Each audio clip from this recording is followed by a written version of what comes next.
L'artiste dont nous allons parler aujourd'hui est de ces photographes qui capturent la rue avec humanité. Une sorte de compassion dans l'œil qu'on retrouve difficilement ailleurs et qui se comprend mieux en se penchant sur son parcours.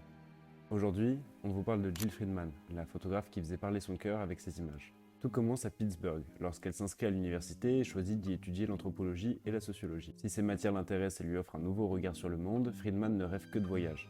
Et une fois son diplôme en poche, elle vogue vers l'Europe. On la verra d'ailleurs chanter dans un bar parisien et sur les plateaux de la BBC. Elle revient à New York en 64 et élit domicile à Greenwich Village. Épicentre de l'anticonformisme, des contre-cultures et de la création artistique, elle y trouve tout de suite ses marques et y restera plus de 30 ans, à approfondir ses cultures visuelles et littéraires simplement en arpentant les rues. Peu de temps après son emménagement, elle s'achète son premier appareil photo. Définissant elle-même cet achat comme fantaisiste, elle se surprend à l'emmener partout, jusque sur le chemin du travail. Un travail qu'elle quitte d'ailleurs en 68, après l'assassinat de Martin Luther King, pour se plonger au cœur des luttes antiracistes, en capturer les visages, les répressions et les scènes de vie. Elle ressortira de ce mouvement avec son premier livre, qui signe le début de sa carrière.